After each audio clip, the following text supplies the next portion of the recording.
উত্তৰ লখিমপুৰ সদৰ জ্যেষ্ঠ নাগৰিক সন্মিলনৰ সৌজন্যত গোবৰীখালী চাংমাই গাঁও প্ৰাথমিক বিদ্যালয়ত বিনামূলীয়া স্বাস্থ্য পৰীক্ষা শিবিৰ অনুষ্ঠিত কৰা হয়। এই স্বাস্থ্য পৰীক্ষা শিবিৰৰ শুভ উদ্বোধন কৰে লখিমপুৰ চিকিৎসা মহাবিদ্যালয়ৰ SDM জয়ন্ত কুমাৰ দত্তই। এই চিকিৎসা শিবিৰত প্ৰায় 2 শতাধিক লোকক স্বাস্থ্য পৰীক্ষা কৰা হয়।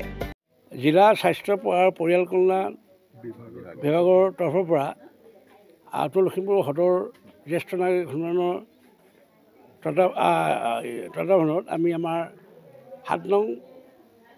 705 নং বুবিয়ালী বগলীজান প্ৰাথমিক বিদ্যালয়ত আমি আজি বিনামূলীয়া স্বাস্থ্য সেৱা শিবিৰ অনুষ্ঠিত কৰিছোঁ। বিশেষকৈ আমি আজি উদ্বোধন কৰে আমাৰ SDM জয়ন্ত কুমাৰ দত্ত ডাঙৰীয়াদেৱে আৰু তেখেতৰ সহযোগ কৰে কেইবাজনো চিকিৎসক আহি পেলাই নাৰ্ছ ANM আহি আমাক সহায় কৰিছে। বিশেষকৈ আমি এই অঞ্চলটোৰ ৰাইজৰ স্বাস্থ্য সম্পৰ্কীয় বিভিন্ন সমস্যা আছে আৰু বৃদ্ধসকল আছে, তেখেতলোকৰ সকলোৱে গৈ পেলাই মেডিকেলত গৈ পৰীক্ষা নিৰীক্ষা কৰাত অসুবিধা হয় আৰু স্বাস্থ্য বিভিন্ন সমস্যাত ভুগি থাকে।